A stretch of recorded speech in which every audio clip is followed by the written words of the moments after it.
नमस्कार, मैं मोंटी राठौड़ और आप देख रहे हैं डीएनएन इंडिया। अजमेर के सैटेलाइट हॉस्पिटल में दक्षिण विधानसभा की क्षेत्रीय विधायक अनीता बघेल द्वारा हेल्पलाइन डेस्क का उद्घाटन किया गया। इस उद्घाटन कार्यक्रम में विधायक अनीता बघेल के साथ ही मेडिकल कॉलेज के प्राचार्य डॉक्टर अनिल सामरिया, अधीक्षक डॉक्टर अरविंद खरे एवं कई जनप्रतिनिधि उपस्थित रहे। अजमेर के सैटेलाइट अस्पताल में दक्षिण विधानसभा क्षेत्र की विधायक अनीता बघेल द्वारा हेल्प डेस्क का उद्घाटन किया गया। इस उद्घाटन कार्यक्रम में विधायक बघेल के साथ ही मेडिकल कॉलेज के प्राचार्य डॉक्टर अनिल सांवरिया, अधीक्षक डॉक्टर अरविंद खरे व कई जनप्रतिनिधि उपस्थित रहे। नर्सिंग स्टाफ ने वेलकम रंगोली बनाकर अतिथियों का स्वागत किया। साथ ही अस्पताल प्रशासन की ओर से विधायक बघेल का पुष्पगुच्छ, माला व तिलक लगाकर स्वागत किया। उद्घाटन कार्यक्रम की शुरुआत भगवान की तस्वीर के समक्ष दीप प्रज्वलित करके की गई। दक्षिण विधानसभा क्षेत्र की विधायक अनीता बघेल ने उद्घाटन करने के बाद मीडिया से बातचीत की और बताया कि कई बार मरीज को समस्याएं होती है तो डायरेक्ट डॉक्टर से संपर्क साधने का प्रयास किया जाता है और डॉक्टर से यदि किसी कारणवश संपर्क नहीं होने पर जानकारी के अभाव में मरीज को बड़ी समस्याओं से जूझना पड़ सकता है। इसी को मद्देनजर रखते हुए आज सैटेलाइट हॉस्पिटल में हेल्प डेस्क का उद्घाटन किया गया। प्रशासनिक दृष्टि से सीधे डॉक्टर्स को कोई प्रॉब्लम होती है तो सीधे डॉक्टर को फोन जाता है। कई बार डॉक्टर अपने क्लास में होते हैं, कई बार ऑपरेशन थिएटर में होते हैं, ऐसी कारण से अटेंड नहीं हो पाता है मरीज यदि और कोई परेशानी होती है। क्योंकि ये कहा जाता है कि तत्काल तुरंत मरीज को तत्काल रिसीव किया जाए और उसको सुविधा दे दी जाए तो उसकी बहुत हद तक जो बीमारी है, जो जान है, वो बच जाती है। ऐसी स्थिति में 24 आवर शिकायत दर्ज करने के लिए या हेल्प के लिए, मैं हेल्प की बात कहूँगी, शिकायत की बात है कि किसी को किसी प्रकार की हेल्प चाहिए, कोई हेल्प डेस्क पर आकर के मालूम कर सकता है। क्योंकि हमेशा से कई बार रिपीट में पेशेंट आता है ना, एक बार हॉस्पिटल आ जाए तो उसको मालूम है कि मुझे यदि ब्लड टेस्ट कराना है तो कहाँ जाना है, मुझे अपना बीपी शुगर चेक कराना है तो कहाँ जाना है, मुझे किस डॉक्टर को दिखाना है, तो उसको मालूम होता है कि मेरे को यहाँ इस डॉक्टर को दिखाना है। लेकिन पहली बार यदि कोई मरीज आ रहा है और उसको नहीं मालूम है हॉस्पिटल की व्यवस्था है तो यहाँ से उसको सुविधा होगी कि वो जहाँ उसको दिखाना है, जिस डॉक्टर को उसको दिखाना है, जहाँ उसको मदद चाहिए वहाँ जाकर के वो मदद ले सकता है। यही इस हेल्प डेस्क का उद्देश्य है कि किसी भी तरह से मरीजों को किसी प्रकार की कोई परेशानी नहीं हो। यदि कोई स्कीम में मान लो कोई स्कीम है, उसको नहीं मदद नहीं मिल रही, उसको मालूम नहीं है पेशेंट को कि मेरे को किस स्कीम के तहत इलाज कराना है, तो स्कीम की जानकारी भी यहाँ मिल सकती है। तो इस तरह से हेल्प डेस्क का मतलब है कि पूरी तरह से मरीज को हम कैसे सहयोग कर सकते हैं, कैसे उसका सहकार कर सकते हैं। मेडिकल कॉलेज के प्राचार्य डॉक्टर अनिल सांवरिया ने कहा कि सैटेलाइट हॉस्पिटल में विधायक हेल्प डेस्क का उद्घाटन दक्षिण विधानसभा क्षेत्र की विधायक अनीता बघेल द्वारा किया गया है। ये डेस्क निश्चित ही मरीजों की सहायता में मील का पत्थर साबित होगी। अनजान मरीज या उनके परिजनों को हॉस्पिटल संबंधित किसी भी प्रकार की जानकारी हेल्प डेस्क पर मिल जाएगी, जिससे मरीज या उनके परिजनों की समस्याओं के समाधान के साथ ही समय की भी बचत होगी। बाइट अनिल सांवरिया, प्राचार्य JLN medical college Ajmer. Satellite अस्पताल में आज विधायक हेल्प डेस्क का इनॉग्रेशन हुआ है, जो कि हमारे मरीजों के लिए सहायता करेगा। जो मरीज को हमारे आते ही अनजान आदमी आता है, कहाँ जाना है, किसको दिखाना है, कहाँ कौन मिलेगा, उसके लिए हेल्प डेस्क के लिए बहुत अच्छी जगह है। यहाँ मरीज की जो परिजन है या मरीज स्वयं अगर आता है और यहाँ पता करेगा कि मुझे इस डॉक्टर को दिखाना है, सर्जरी में जाना है, गायनी में दिखाना है या लैब में जांच करानी है या किसी और कारण से आया अस्पताल मदद के लिए, तो ये हमेशा तत्पर रहेगी। हेल्प डेस्क का नाम ही हेल्प करना है, तो हम हमेशा संकल्प लेते हैं कि हमारा जो भी अस्पताल का कर्मचारी है, वो सारे और डॉक्टर्स हैं और यहाँ के प्रशासनिक अधिकारी हैं, सभी आप हमेशा तत्पर मदद करेंगे और हम चाहेंगे इसको 24 घंटे रन करने की कोशिश करेंगे ताकि किसी को असुविधा ना हो। अजमेर जिला मुख्य शिक्षा अधिकारी माध्यमिक के पद पर उषा कच्छावा ने आज पदभार ग्रहण किया। संबंधित अधिकारियों ने उषा कच्छावा को पदभार ग्रहण करवाने के लिए शुभकामनाएं प्रेषित करते हुए फूल मालाओं के साथ तिलक लगाकर उनका स्वागत और सत्कार किया। अजमेर जिला मुख्य शिक्षा अधिकारी माध्यमिक के पद पर उषा कछावा ने पदभार ग्रहण किया है। संबंधित अधिकारियों ने उषा कछावा को पदभार ग्रहण करने के लिए शुभकामनाएं प्रेषित करते हुए माला पहनाकर व तिलक लगाकर उनका स्वागत किया। डीओ कछावा ने बताया कि पिछले 13 साल से वह प्रधानाचार्य पद पर कार्यरत होने की वजह से अभ्यर्थियों व उनके परिजनों की विभिन्न समस्याओं से पूर्णतः अवगत है, जिसकी वजह से उनका धरातलीय स्तर पर समाधान किया जाएगा। नवाचारों के प्रश्नों का उत्तर देते हुए बताया कि अजमेर जिले में शैक्षिक प्रणाली के प्रबंधन, पर्यवेक्षण करने, स्कूलों का निरीक्षण करने, स्कूलों को आवंटित बजट और संसाधनों का प्रबंधन करने, शैक्षिक नीतियों और विनियमों का पालन सुनिश्चित करने के साथ ही शिक्षा की गुणवत्ता में सुधार लाने के विभिन्न प्रयास किए जाएंगे। साथ ही विभागीय गतिविधियों को गति प्रदान की जाएगी। टीम के साथ मिलकर नामांकन, हरियालो राजस्थान जैसे विभिन्न गतिविधियों को योजनापूर्ण क्रियान्वयन किए जाने के प्रयास किए जाएंगे। 21 जून को पद स्थापना के आदेशों के अनुरूप डीओ के पद पर उषा कछावा ने कार्यभार ग्रहण किया है। मैं उषा कछावा, डीओ हेडक्वार्टर मुख्यालय अजमेर माध्यमिक में आज डीओ पद पर कार्यग्रहण किया है। हमारी डीपीसी 2024-25 में हो गई थी और 14 फरवरी को मैंने यथावत कार्यग्रहण रामपुरा उच्च माध्यमिक विद्यालय किशनगढ़ में ज्वाइन कर लिया था। और पदस्थापना आदेश क्योंकि 21 जून को हुए थे और उसमें मेरे आदेश में एक साथ 2025 वैकेंट पोस्ट था, तो इसलिए मैंने आज कल रिलीव होकर के और डीओ हेडक्वार्टर सेकेंडरी में आज कार्यग्रहण कर लिया है। मैडम, जिला शिक्षा अधिकारी का पद बहुत बड़ा चुनौतीपूर्ण होता है, किस तरह से लेंगे उसको? क्या रहेगा? स्कूल भी खुल चुके हैं नामांकन को बढ़ाने के लिए और जो रिजल्ट है उनको लाने के लिए क्या प्रयास किए जाएंगे? कुछ नवाचार कुछ सोचा आपने? नवाचार क्योंकि मैं खुद अभी एक प्रिंसिपल पद से ही पदोन्नत होकर के इस पद पर आई हूँ, तो मुझे बच्चों का, अभिभावकों का, इन सब का बहुत अच्छे से ज्ञान है। पिछले 13 साल से मैं प्रधानाचार्य पद पर कार्यरत हूँ। उसके पहले 8 साल में प्रधानाध्यापक पद पर भी कार्यरत रही और मेरे रिज़ल्ट हमेशा क्वालिटी वाइज और क्वांटिटी वाइज हमेशा अच्छे रहे। पिछले वर्ष ही मुझे किशनगढ़ उपखंड अधिकारी द्वारा सम्मानित किया गया था 15 अगस्त पे, बिना कोई स्टाफ होते हुए। मेरे वहाँ पर कोई द्वितीय श्रेणी का कोई पद स्वीकृत भी नहीं है, तो इसका मुझे अच्छे से पूरा है। उसके बाद भी मेरी जो टीम आज देख रहे हैं आप, यहाँ पर पूरे अजमेर के काफ़ी मुझे प्रिंसिपल नज़र आ रहे हैं, तो मेरी कोशिश रहेगी जो भी विभागीय कार्य जो डीओ हेडक्वार्टर के रहते हैं, विभागीय जो भी गतिविधियाँ हैं उनको मैं गति दूँगी। नामांकन हो, चाहे प्रवेशोत्सव हो, चाहे हरियालो राजस्थान हो, इन सब को लेकर के मेरे दिमाग में भी है और जो भी विभागीय निर्देश होंगे उनको बहुत अच्छे से हमारे सहयोगी टीम के साथ में कार्य करने का प्रयास। राज्य स्तरीय अंडर 14 बालक वर्ग की फुटबॉल प्रतियोगिता का फाइनल अजमेर के मेयो कॉलेज के ग्राउंड में खेला गया।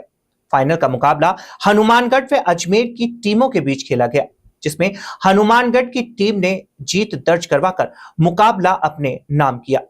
प्रतियोगिता के फाइनल मुकाबले में मुख्य अतिथि के तौर पर देवनारायण बोर्ड के अध्यक्ष ओम प्रकाश भड़ाना ने शिरकत की।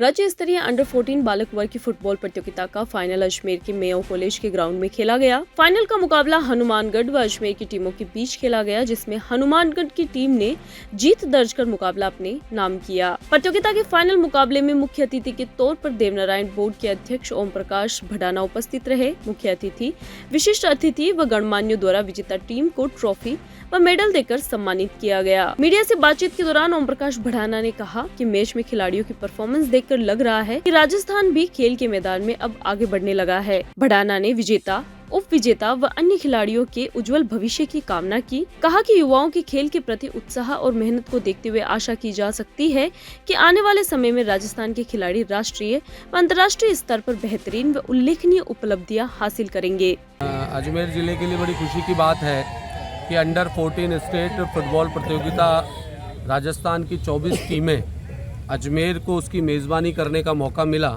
लगातार 4 दिन तक पूरे प्रदेश भर के 24 जिलों से 24 टीमों ने भाग लिया और अजमेर जिला फुटबॉल संघ ने इसकी मेज़बानी करते हुए, सुंदर व्यवस्थाएं करते हुए अंडर 14 स्टेट प्रतियोगिता का आयोजन अजमेर में हुआ। और आज उसके समापन समारोह में जिस प्रकार खेल को मैंने पूरी तरह देखा, तो हनुमानगढ़ और अजमेर ज़िले ने फाइनल में खेला और जिस प्रकार बच्चों ने और बच्चों के कोचेस ने जिस प्रकार की बच्चों को तैयारी करी, निश्चित रूप से खेल के क्षेत्र में हमारा राजस्थान भी आगे बढ़ता जा रहा है। और आज 4 दिनों तक जिस प्रकार पूरे 24 टीमों ने भाग लिया, उसमें से ही सेलेक्टर्स द्वारा स्टेट लेवल की हमारी टीम, स्टेट खेलने वाली टीम का सिलेक्शन होगा। मैं सभी विजेता, उपविजेता और खेलने वाले सभी खिलाड़ियों को उज्जवल भविष्य की शुभकामनाएं देता हूं और उम्मीद करता हूं कि जिस तरीके से राजस्थान में खेल की दिशा में हमारे युवा निश्चित रूप से रुचि लेकर आगे बढ़ रहे हैं, आने वाले दिनों में राजस्थान खेल के क्षेत्र में बहुत बड़ा आगे स्थान प्राप्त करेगा, ऐसी अपेक्षा है। जो राज्य स्तरीय फुटबॉल टूर्नामेंट जो अजमेर को मेजबानी मिली थी, आज उसका final match Hanumangarh versus Ajmer के बीच हुआ। उसमें हनुमानगढ़ विजय हुआ है, उसमें 4-0 से हनुमानगढ़ ने विजेता प्राप्त करी है। हमारे अजमेर के अंदर 25 जिलों की टीमों ने भाग लिया था, उसमें 600 खिलाड़ी यहाँ शामिल थे। 4 दिन से टूर्नामेंट चल रहा है और एक सफल आयोजन हुआ हमारे अजमेर के अंदर। इससे पहले भी हमने नेशनल फुटबॉल टूर्नामेंट कराए हैं, स्टेट कराए हैं, under 17, under 14, under 19 state open state के टूर्नामेंट कराते रहे। हमने संतोष ट्रॉफी का भी कैंप यहाँ अजमेर के अंदर लगाया था। उसके अंदर आप देखिए कि पूरे संतोष ट्रॉफी में जो भी राजस्थान से अभी जो स्टेट टूर्नामेंट हुआ है उसके अंदर अभी सबका नेशनल चयन होगा। पूरा चयन होकर के प्रिय लड़के अपने राजस्थान के लिए, देश के लिए खेलेंगे। अब मैं सभी को बधाई देता हूँ कि विजेता और उपविजेता दोनों टीमों को बधाई देता हूँ कि आज इन्होंने अच्छा खेल का दिखाया और आगे। अजमेर शहर में आए दिन हो रहे सड़क हादसों पर रोक लगाने के लिए यातायात पुलिस लगातार कार्य कर रही है।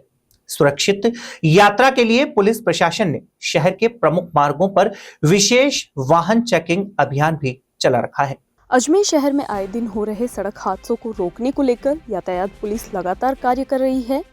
सुरक्षित यात्रा के लिए पुलिस प्रशासन ने शहर के प्रमुख मार्गों पर विशेष वाहन चेकिंग अभियान चला रखा है। यातायात विभाग की टीआई नीतू राठौड़ ने बताया कि दुर्घटनाएं तेज और अनियंत्रित रफ्तार के कारण ही होती है। यातायात नियमों का उल्लंघन भी एक बड़ा कारण है। यातायात के निर्देशों का पालन करने से खुद भी सुरक्षित रहेंगे और दूसरों को भी रखेंगे। शहर के प्रमुख चौक चौराहों पर यातायात पुलिस व होमगार्ड के जवानों को लगाया गया है ताकि यातायात के नियमों का पालन कराया जा सके। जो नियमों का पालन नहीं करते हैं ऐसे लोगों पर कानूनी शिकंजा कसा जाएगा। जो लोग यातायात नियमों को तोड़ते हुए पाए जाते हैं उन पर जुर्माना लगाया जाएगा। ये अक्सर देखा जाता है कि लोग 2 पहिया वाहन पर 3 या 4 सवारी लेकर चलते हैं। ये उनकी सुरक्षा के साथ खिलवाड़ है। किसी भी दुर्घटना में एक व्यक्ति की मौत भर नहीं होती, पूरा परिवार उजड़ जाता है। इसके लिए टीआई ने आमजन से ट्रैफिक नियमों की पालना की अपील की है। सभी से, शहरवासियों से और सभी कार चलाने वाले और मोटरसाइकिल चलाने वालों से अपील है, बार बार हम करते भी आ रहे हैं, समझाइश भी करते हैं, कार्रवाई भी करते हैं कि बिना हेलमेट पहने हुए कोई भी दुपहिया वाहन की सवारी नहीं करे। जब भी आप दुपहिया वाहन बाहर लेके निकले तो हेलमेट पहन के निकले और स्पीड पर नियंत्रण रखें। ओवर स्पीड चलाने से और बिना हेलमेट बाइक चलाने से बहुत बार दुर्घटना होने पर जान जाने का जोखिम काफ़ी हद तक बढ़ जाता है और इस तरह के अपन आए दिन देखते रहते हैं कि जो हादसे होते हैं उसमें बिना हेलमेट वालों की जान चली जाती है। और हेलमेट लगा के आप अपन स्पीड को नियंत्रित रखते हुए ड्राइव करेंगे तो खुद भी सेफ रहेंगे और सामने वाले को भी सुरक्षित रहेंगे। सेम चीज़ ये कि हाईवे वगैरह पर और ओवर स्पीड में अगर आप गाड़ी चलाते हैं वहाँ भी एक्सीडेंट का खतरा बढ़ जाता है, उसमें भी स्पीड नियंत्रण रखें। इस संबंध में हम समय समय पर कार्रवाई करते रहते हैं। हेलमेट और सीट बेल्ट का तो हम लगातार कार्रवाई कर रहे हैं और हमारी इंटरसेप्टर ओवर स्पीड का भी हाईवे पे और मेन रोडों पे चालान करती है। सभी से रिक्वेस्ट है कि बिना हेलमेट पहने हुए आप गाड़ी को सिटी में भी ना चलाएं, क्योंकि सिटी में भी एक्सीडेंट होने पे, हेलमेट नहीं होने पे जान जाने का जोखिम बहुत ज़्यादा बढ़ जाता है। यहाँ रुकते हैं एक छोटे से ब्रेक के लिए। जल्द हाजिर होंगे खबरों के नए सफर के साथ। कैंसर बीमारी ही ऐसी है, चिंता तो होगी ना। लेकिन अब अपनी चिंता को बदलो विश्वास में, क्योंकि आदिनाथ कैंसर मेडिसिटी में है रेडियोथेरेपी, कीमोथेरेपी और कैंसर सर्जरी के उपचार के साथ आधुनिक सुविधाएं भी। विजिट करें आदिनाथ कैंसर मेडिसिटी एट चाची आवास Ajmer.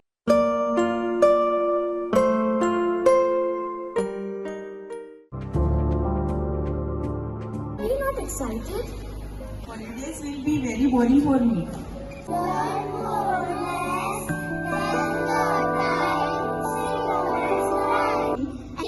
For using black rice and sugar. This black rice has a very unique flavor.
मंगलवार को रोटरी डे के उपलक्ष्य में रोटरी क्लब नसीराबाद द्वारा HDFC बैंक नसीराबाद और राजकीय सामान्य चिकित्सालय नसीराबाद के सहयोग से एक स्वैच्छिक रक्तदान शिविर का आयोजन राजकीय सामान्य चिकित्सालय परिसर में किया गया।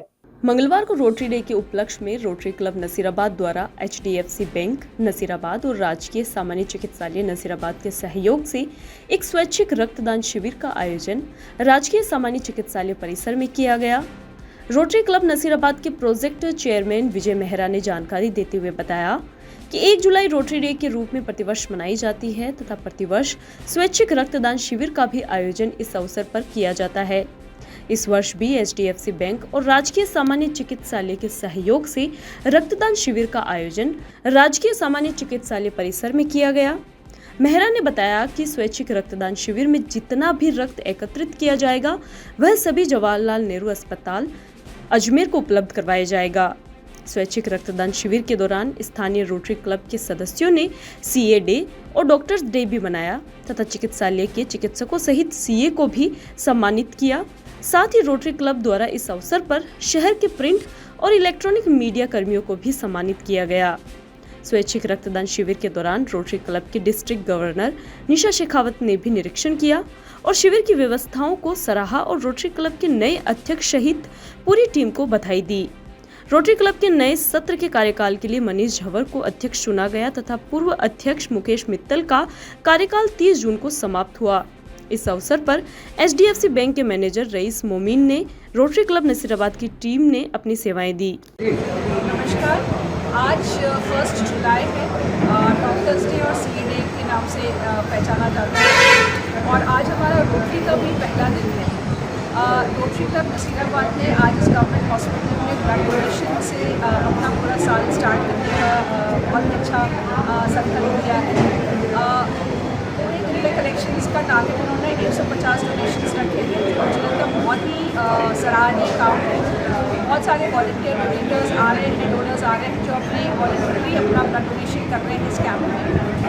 मेरे साथ क्लब के प्रेसिडेंट मनीष झंवर जी हैं, गवर्नर गर्ग साहब हैं और सारे क्लब के मेंबर्स यहाँ पे तन मन धन से सेवा कर रहे हैं और बहुत ही अच्छा ऑलरेडी जो माहौल बन रहा है डोनेशन का, बहुत अच्छा लग रहा है यहाँ पे आके। और इसी तरह रोटरी से हर साल दर साल हम बहुत सारे काम करते आते हैं। नसीराबाद क्लब बहुत ही उम्दा काम कर रहा है शहर में, बहुत बहुत शुभकामनाएँ। Rotary Manish Jhanwar, president Rotary club Nasirabad. आज से रोटरी क्लब का नया सेशन चालू हुआ है। आज हमने सुबह डॉक्टर डे का सम्मान, CA डे सम्मान, प्रेस पूरी टीम का सम्मान ब्लड डोनेशन कैंप के साथ आज इस कार्यक्रम की शुरुआत की है। अजमेर के लोहाखान रोड स्थित निर्माणाधीन मकान पर अजमेर डेवलपमेंट अथॉरिटी की कार्यवाही के विरोध में पीड़ित पक्ष की ओर से प्रेस वार्ता का आयोजन किया गया। पीड़ित पक्ष ने जिला प्रशासन से प्रभावी कार्यवाही करने व संबंधितों के खिलाफ कार्यवाही की मांग की है। अजमेर के लोहागल रोड स्थित निर्माणाधीन मकान पर ADA की कार्रवाई के विरोध में पीड़ित पक्ष की ओर से प्रेस वार्ता की गई। पीड़ित पक्ष ने जिला प्रशासन से प्रभावी कार्रवाई करने व संबंधितों के खिलाफ कार्रवाई की मांग की है। पीड़ित रामगंज निवासी शालू शर्मा है। पीड़िता का निर्माणाधीन मकान की जमीन जनाना अस्पताल के पास लोहागल रोड पर स्थित है। पीड़िता ने बताया कि उस जमीन की रजिस्ट्री उनके पास है, बावजूद इसके ADA की ओर से नक्शा नहीं होने को लेकर पिछले साल नोटिस दिया गया था, जिस पर 22 फरवरी 2024 को पीड़िता की ओर से कोर्ट से स्टे लगवाया गया था। पीड़िता का आरोप है कि 23 फरवरी 2024 को ADA के अधिकारी प्राइवेट व्हीकल के साथ आए और निर्माणाधीन मकान पर कार्रवाई करते हुए उसे धराशाही कर दिया। पीड़िता का कहना है कि इस विषय पर पिछले 1 साल में ADA अधिकारियों को 4 बार प्रकरण दर्ज करवाकर पूरे मामले में अवगत करवाया जा चुका है, पर आज दिन तक किसी प्रकार की कोई कार्रवाई नहीं हुई, जिससे परेशान होकर पीड़ित पक्ष की ओर से प्रेस वार्ता कर जिला प्रशासन से न्याय की गुहार लगाई गई है। हाँ मैम बताइए, क्या कार्रवाई? तारीख को स्टे लेने के बावजूद हम कोर्ट से स्टे लेकर आए थे 22 को और 23 तारीख को उन्होंने हमारी बात नहीं सुनी, ना स्टे को माना और बिल्डिंग तोड़ दी और आसपास में जितनी भी बिल्डिंग बनी हुई थी उनको भी नहीं तोड़ा गया, बस हमारी इस बिल्डिंग को ही तोड़ा गया। जी कोई नोटिस? मेरे नाम से कोई नोटिस नहीं था सर। तो जब आप स्टे लिया है कोर्ट से, उसके बावजूद भी ADA ने कार्रवाई की है? Yes sir. कहाँ का मामला है पूरा? सर लोहागल की शिकायत हमने की। हमारे पास स्टे था तो हमें शिकायत देने की ज़रूरत क्या पड़ी थी सर? क्योंकि हम 22 तारीख को स्टे लेकर आ गए थे कोर्ट से, जब कोर्ट की उन्होंने स्टे की पालना नहीं करी तो बाकी कार्रवाई क्या क्या संसाधन थे उसमें अतिक्रमण में थे, जेसीबी थी और प्राइवेट गाड़ियाँ थी सारी या एडी की थी?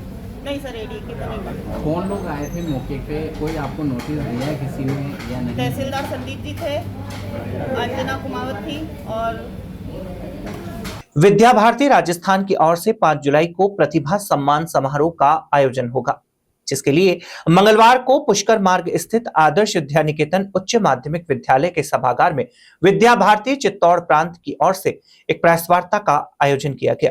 विद्या भारती राजस्थान की ओर से 5 जुलाई को प्रतिभा सम्मान समारोह का आयोजन होगा, जिसके लिए मंगलवार को पुष्कर मार्ग स्थित आदर्श विद्या निकेतन उच्च माध्यमिक विद्यालय के सभागार में आयोजित विद्या भारती चित्तौड़ प्रांत की ओर से वार्षिक प्रेस वार्ता का आयोजन हुआ। राजस्थान के प्रचार प्रमुख नवीन कुमार झा ने जानकारी देते हुए बताया कि विद्या भारती अखिल भारतीय शैक्षणिक संस्थान के प्रतिभावान अभ्यर्थियों का सम्मान समारोह 5 जुलाई राजस्थान इंटरनेशनल सेंटर जयपुर में आयोजित होगा, जिसमें मुख्य अतिथि के तौर पर राजस्थान के राज्यपाल हरिभाऊ बागड़े शिरकत करेंगे। साथ ही विशिष्ट अतिथि के तौर पर जयपुर अतिरिक्त पुलिस आयुक्त कुंवर राष्ट्रदीप, पूर्व प्रशासनिक अधिकारी एवं शिक्षाविद शिक्षा गुप्ता उपस्थित रहेंगे। प्रतिभा सम्मान समारोह में कुल 40 प्रतिभावान अभ्यर्थियों को मुख्य अतिथि व विशिष्ट अतिथियों की ओर से सम्मानित किया जाएगा। उन्होंने बताया कि विद्या भारती विद्यालय से पढ़कर निकले छात्र आज सामाजिक जीवन के विविध क्षेत्रों में प्रतिष्ठा प्राप्त कर समाज परिवर्तन में कार्य में लगे हुए हैं। ये पूर्व छात्र विश्व के 87 से अधिक देशों में कार्यरत हैं। विद्या भारती अपने लक्ष्य में अब वसुधैव कुटुंबकम और विश्व कल्याण की भाव से काम करने के लिए अपने बालकों को तैयार करने की विचार किया है और उस विषय पर हम आगे बढ़ रहे हैं। विद्या भारती का परीक्षा परिणाम, विद्या भारती का पूर्व छात्र 6000 पूर्व छात्र प्रशासनिक अधिकारी में है। ऐसे विभिन्न प्रकार के समाज जीवन में हम अभी सक्रिय योगदान कर रहे हैं। आपका परिचय? नवीन कुमार झा, विद्या भारती राजस्थान क्षेत्र प्रचार प्रमुख। विद्या भारती संस्थान एक अखिल भारतीय शिक्षा संस्थान है। राजस्थान में 3 प्रांतों में इसके कार्य को बांटा गया था। उसमें से अपना जो प्रांत है जिसमें अजमेर जिला सम्मिलित होता है, इसको चित्तौड़ प्रांत इस नाम से इकाई को जाना जाता है। इस प्रांत की ओर से आज की ये प्रेस वार्ता और आयोजित की गई थी, जिसमें विद्या भारती राजस्थान क्षेत्र के प्रचार प्रमुख नवीन कुमार जी झा ने अखिल भारतीय जो वार्षिक प्रेस वार्ता हुई है उसकी सारी जानकारियाँ, विद्या भारती का अखिल भारतीय स्वरूप क्या हो गया है उसकी सारी जानकारी आज की प्रेस वार्ता में पत्रकारों के सामने रखी। उसी क्रम में जो विद्या भारती का परिणाम आया है वो एक अचंभित करने वाला न्यूनतम शिक्षण शुल्क पर अधिकतम गुणवत्तापूर्ण शिक्षण ये समाज के लिए कैसे सर्वसुलभ हो सकती है, इस विषय पर आदरणीय नवीन जी ने पत्रकारों के बीच में और जानकारी दी। इसी क्रम में उन्होंने जानकारी देते हुए ये एक कार्यक्रम के बारे में भी जानकारी साझा की है कि विद्या भारती राजस्थान में ऐसे बच्चे जो 98% अंक से अधिक लाए हैं विद्या भारती के विद्यालयों में, जिनकी संख्या लगभग 40 के आसपास है, ऐसे भैया बहनों का उनके परिवारों के सहित अभिनंदन और उसका कार्यक्रम जयपुर में आने वाली 5 जुलाई को होना प्रस्तावित है, जिसमें राजस्थान के महामहिम राज्यपाल महोदय भी मुख्य अध्यक्षता उस कार्यक्रम की। खबरों के सफर में अभी सिर्फ इतना ही, फिर हाजिर होंगे खबरों के नए सफर के साथ। तब तक के लिए दीजिए इजाजत। नमस्कार।